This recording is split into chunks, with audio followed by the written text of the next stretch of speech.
O Senhor esteja convosco. Proclamação do Evangelho de Jesus Cristo segundo Marcos. Naquele tempo, Jesus atravessou de novo numa barca para outra margem. Uma numerosa multidão se reuniu junto dele e Jesus ficou na praia. Aproximou-se então um dos chefes da sinagoga, chamado Jairo. Quando viu Jesus, caiu a seus pés e pediu com insistência: minha filhinha está nas últimas, vem e põe as mãos sobre ela, para que ela sare e viva. Jesus então o acompanhou. Uma numerosa multidão o seguia e o comprimia. Ora, achava-se ali uma mulher que há 12 anos estava com uma hemorragia.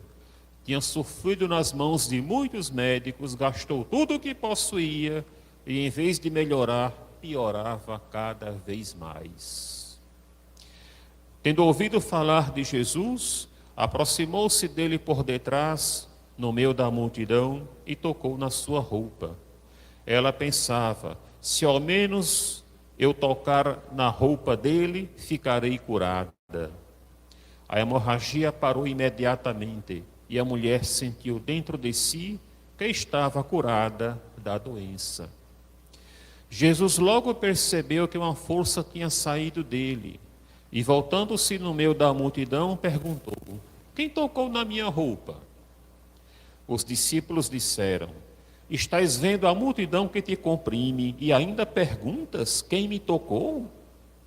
Ele, porém, olhava ao redor para ver quem havia feito aquilo. A mulher, cheia de medo e tremendo, percebendo o que lhe havia acontecido, veio e caiu aos pés de Jesus e contou-lhe toda a verdade. Ele lhe disse: filha, a tua fé te curou, vai em paz e fica curada dessa doença. Ele estava ainda falando quando chegaram alguns da casa do chefe da sinagoga e disseram a Jairo: tua filha morreu, porque ainda incomodaram o mestre. Jesus ouviu a notícia e disse ao chefe da sinagoga: não tenhas medo, basta ter fé. E não deixou que ninguém o acompanhasse, a não ser Pedro, Tiago e seu irmão João. Quando chegaram à casa do chefe da sinagoga, Jesus viu a confusão e como estavam chorando e gritando. Ele entrou e disse: por que essa confusão e esse choro? A criança não morreu, mas está dormindo. Começaram então a caçoar dele. Mas ele mandou que todos saíssem, menos o pai e a mãe da menina e os 3 discípulos que o acompanhavam. Depois entraram no quarto onde estava a criança. Jesus pegou na mão da menina e disse: Talita cum, que quer dizer: menina, levanta-te. Ela levantou-se imediatamente e começou a andar, pois tinha 12 anos. E todos ficaram admirados. Ele recomendou com insistência que ninguém ficasse sabendo daquilo e mandou dar de comer à menina. Palavra da salvação.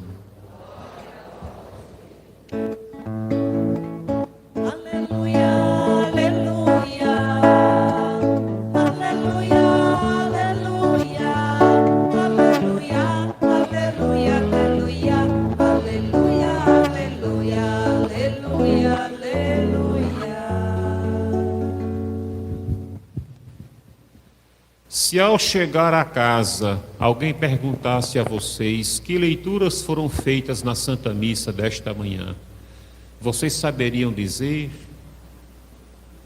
Saberiam? Olhe, a leitura foi essa. Olhe, eu não lembro a leitura toda não, mas esse pedacinho eu me lembro. Saberiam fazer isso? Alguns talvez até soubessem, outros eu não sei. É importante que prestemos atenção às leituras da Santa Missa, porque na Santa Missa temos 2 mesas de alimentação: a mesa da palavra e a mesa do sacrifício da cruz. que é a parte mais importante da Santa Missa. Estamos na mesa da palavra, porque pela palavra o Senhor Deus nos alimenta, nos ilumina, nos ensina. A leitura primeira foi de um livro do Antigo Testamento, livro da sabedoria. Esse livro não consta na edição protestante, não tem. Somos privilegiados. Esse livro consta em nossa edição da Escritura Sagrada, livro da sabedoria. O que é que está dito aqui? A leitura começa dizendo: Deus não fez a morte, nem tem prazer com a destruição dos vivos. Deus não fez a morte. Vocês sabiam disso? O que é que vocês entendem quando escutam a palavra morte? O que nós entendemos imediatamente é aquela morte que nos faz ser sepultados, que nos leva ao cemitério. Morreu, está enterrado em tal cemitério. Dia de finados, de um modo geral, visitamos os túmulos das pessoas falecidas. Alguém até já me perguntou se essa prática é correta. E eu respondi, claro que é correta. Nada de errado nisso. E a pessoa, mas eu não posso rezar em casa pelo defunto, não? Pode. Ou você reza em casa, ou você vai até o túmulo, você é quem escolhe. Você não deve faltar à missa oferecida a Deus pelos falecidos, porque a missa é a missa. Rezar em casa nunca substituiu a missa. Eu até já expliquei porque a missa é infinitamente superior. Não sei se aprenderam. Alguns eu sei que sim. Pois bem, quando essa leitura fala em morte, logo pensamos no sepultamento. Pensamos naquelas pessoas que por alguma doença grave ou por algum acidente terminaram seu trajeto nesse mundo. É a morte biológica, ou seja, separação corpo-alma. A alma deixa o corpo porque o corpo está com defeito, está com problemas, não está podendo funcionar como devia. Então, não continua. E a alma, sem poder atuar através do corpo, termina então se separando dele. É a morte biológica. Mas existe um outro tipo de morte que é muito pior do que essa. É a morte eterna, o inferno. Mas, padre, o que é a morte eterna? Gente, a morte eterna, popularmente chamada inferno, é a privação total, a ausência total de Deus. E eu pergunto a vocês, tem coisa pior do que isso? Eu tenho certeza que não. Porque Deus é nossa fonte de felicidade. Deus é fonte de tudo que é bom. Deus é Deus e a Ele ninguém se iguala. Essa é a pior morte. O Apocalipse chama essa morte de a segunda morte. Temos a primeira morte, a separação corpo-alma, e a segunda morte, que é a eterna condenação. Mas, padre, Deus é muito bom, ninguém vai para o inferno, não. Como é que Deus é tão bom e alguém vai para o inferno? Acontece que quem está no inferno não é porque Deus queira, não. Está no inferno quem quer, quem recusa Deus, quem rejeita Deus, quem detesta a Deus. Isso é possível, padre? Claro que é possível. O ser humano é livre. Ele tanto pode aceitar a Deus, como pode recusá-lo. O inferno é uma possibilidade. Há pessoas que estão morrendo, agonizando e não se arrependem, não perdoam as pessoas. Se você vai falar em Deus, ela troncha a cara, morrendo e detestando a Deus. Uma pessoa dessa quer a presença de Deus? É claro que não quer. É ela que se condena. Deus enviou seu único filho para salvar, não foi para condenar. Palavras do próprio Cristo. Então está dito aqui nessa leitura: Deus não fez a morte. Então, por que a morte existe? A leitura continua: Deus criou o homem para a imortalidade, para nunca morrer.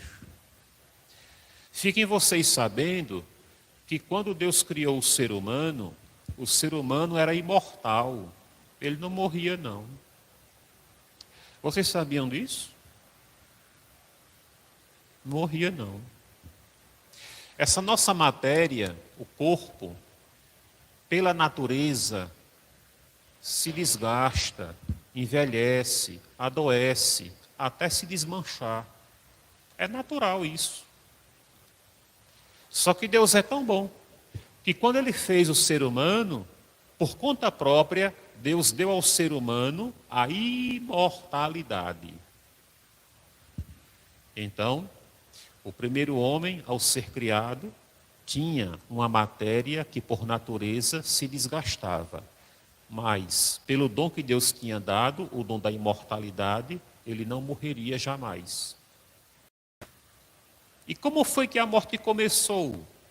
A leitura responde: foi por inveja de Satanás que a morte entrou no mundo. Eita, meu Deus, o bicho é ruim demais.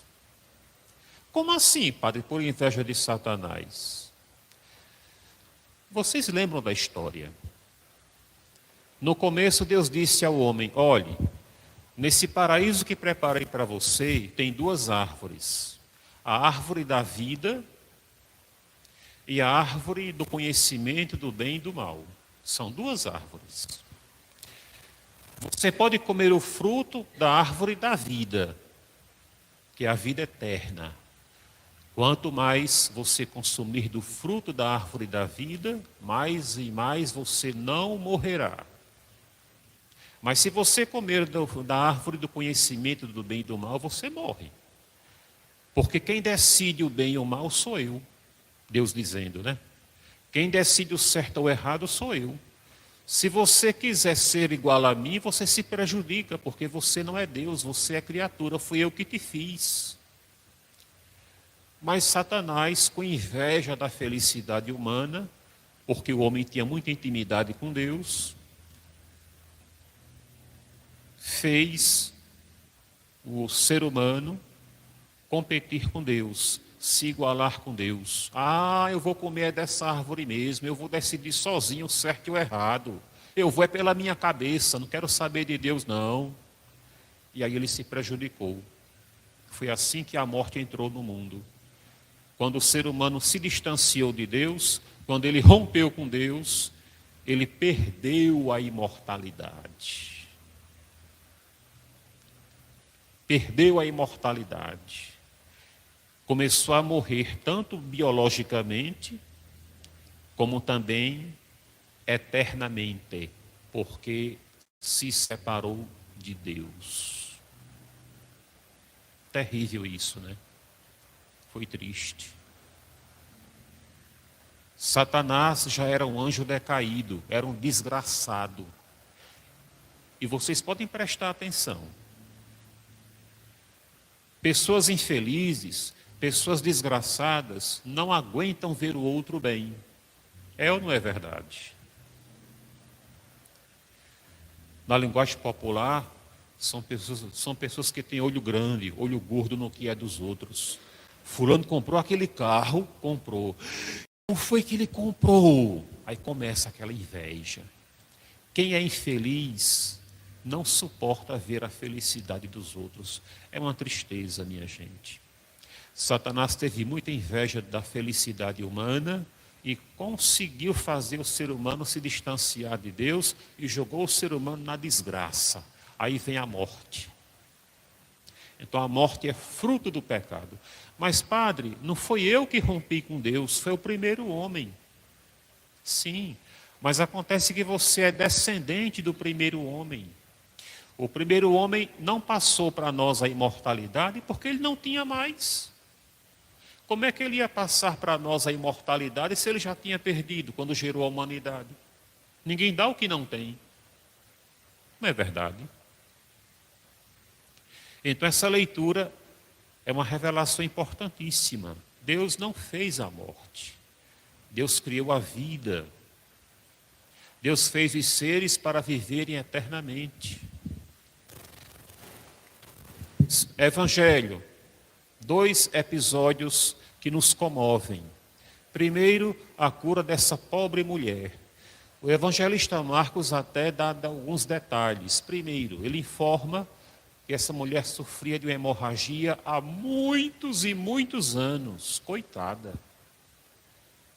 Depois, ele acrescenta que ela tinha gasto tudo o que possuía, empobreceu. A mulher ficou sem nada.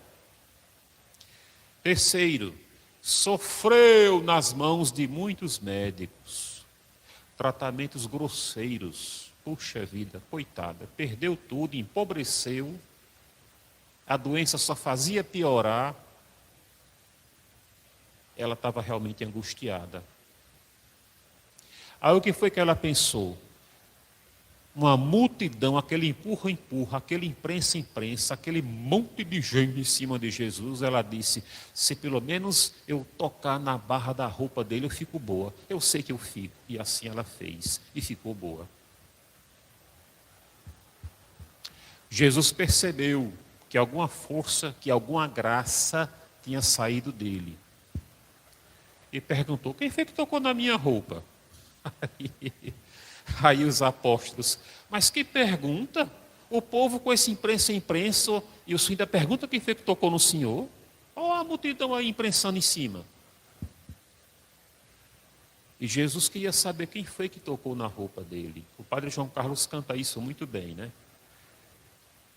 E a mulher, medrosa, pensando que ia levar um carão, fui eu. E Jesus então fica até feliz. Muito bem. Pela tua fé foste curada. Não foi o pedaço de pano que curou a mulher. Claro que não foi. Foi a pessoa de Jesus. O pedaço de pano foi um instrumento. Pano por pano é só para vestir o corpo. Somente. Mas como Jesus é fonte de graças, tocando na roupa que ele vestia, essa graça atravessou o tecido e alcançou a vida dela. De certa maneira, ela estava morta pela tristeza em que vivia, pelo sofrimento em que vivia. Ela não tinha vida feliz.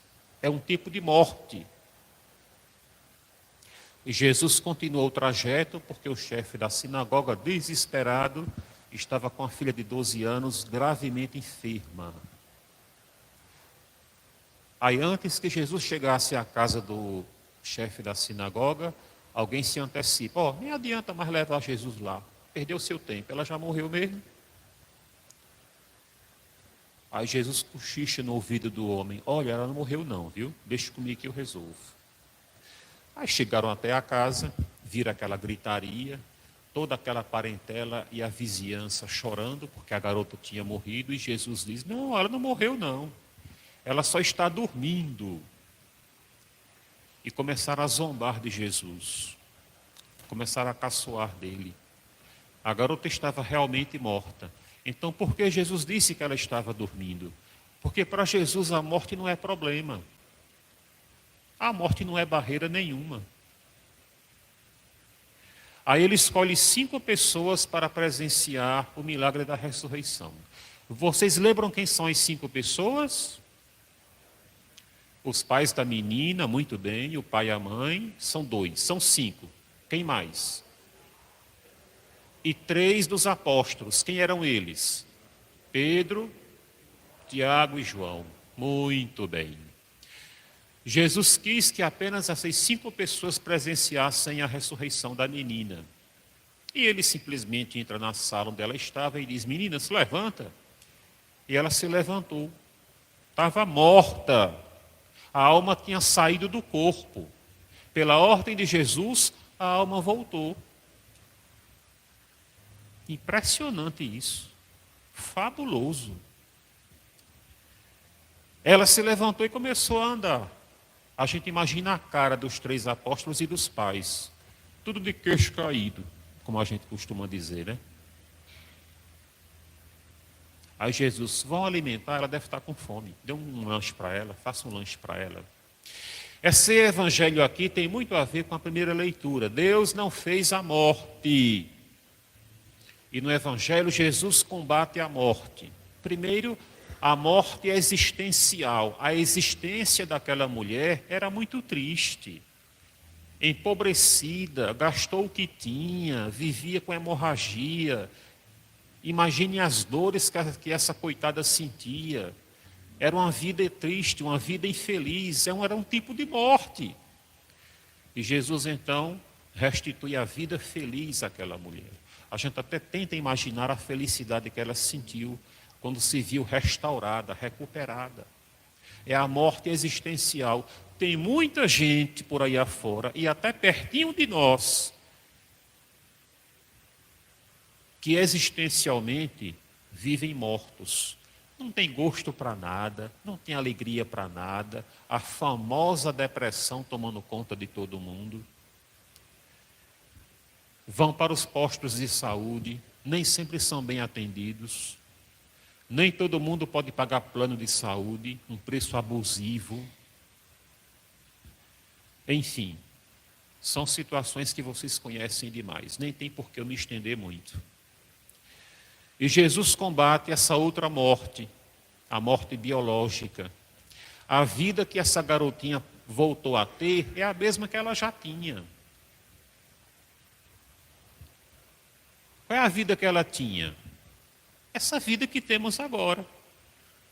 A vida corporal, precisando de alimentação, de descanso, aprender a ler, descansar. Criança como era? Brincar. Não era a ressurreição gloriosa. É bom distinguir isso.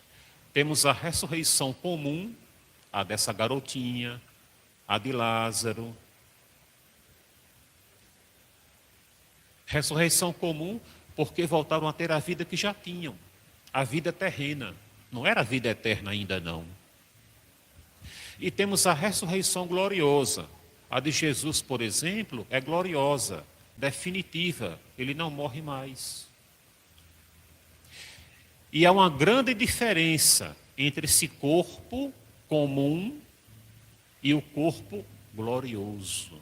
É muito diferente. O corpo glorioso é muito melhor. O corpo glorioso não adoece, não envelhece, não sente dores, não sofre, não morre, não sente fome, não sente sede. É muito superior. É só vocês lembrarem das aparições de Jesus ressuscitado.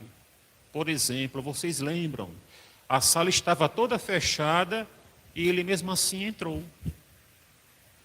É um corpo que se emancipa de tempo e de espaço quando é preciso. É um corpo que se transporta, que se desloca pela força do pensamento. Exemplo, o que aconteceu com os discípulos de Emaús. Jesus estava partindo o pão à mesa com os discípulos na cidadezinha de Emaús. Na hora que ele parte o pão, desaparece, ele some. Aí os 2 discípulos impressionados voltam 11 quilômetros correndo. Ave Maria, coitados. Chegaram em Jerusalém com os bofos tudo para fora, tudo cansado de correr apressado, só para comunicar aos apóstolos em Jerusalém que tinham visto Jesus. Quando chegaram lá os apóstolos, ele acabou de sair daqui. Ele apareceu a nós também. Jesus estava em Emaús. E num piscar de olhos se transportou até Jerusalém. É um corpo superior, bem melhor do que esse que temos agora. Teremos um corpo glorioso? Teremos. Quando? Na ressurreição, no juízo final. Quando vai ser, padre? Eu sei lá. Ninguém sabe, não. Tem umas datas que Deus não diz a ninguém. Não sei porquê, mas Ele não diz. E daqui a pouco vamos professar. Creio na ressurreição da carne. Pois é. Quem diz isso é Deus, não é o padre não, só estou repetindo para vocês. Quem diz isso é Deus. Teremos o nosso corpo gloriosamente restaurado. Satanás desgraçou tudo, o primeiro homem desgraçou tudo, rompendo com Deus. Aí vem Jesus, nos reconcilia com Deus, para que de Deus voltemos a ter aquilo que Adão perdeu para nós. Agora eu gostaria muito que vocês nunca tirassem isso da cabeça de vocês. Porque isso é a nossa fé, isso é fé católica. Estão entendendo? Não esqueçam disso não. Essas verdades são suporte para os momentos difíceis que passamos na vida, principalmente quando perdemos uma pessoa querida ou quando estamos gravemente enfermos. Nestes momentos, temos que ter a fé, a consciência de que essa matéria está sujeita à morte. Mas em Jesus Cristo, temos a devolução da imortalidade que Adão recebeu, mas por ter rompido com Deus, perdeu e repassou para nós a morte. Vocês acreditam nisso? Tem gente cochilando. Ai, meu Deus, é porque dizem que minha voz dá sono. Será que isso é bom? Vocês acreditam nisso? Eu acredito piamente desde criança. Meus catequistas foram meus pais. Eu conto isso com a boca cheia. Pois é, meus pais me ensinavam isso. E meus avós também. Então a mensagem de hoje é essa. A mensagem de hoje é essa. No presente momento, estamos no corpo de morte. No corpo sujeito à morte. Mas em Jesus Cristo, gloriosamente ressuscitado, temos a certeza da vida eterna. Louvado seja nosso Senhor Jesus Cristo.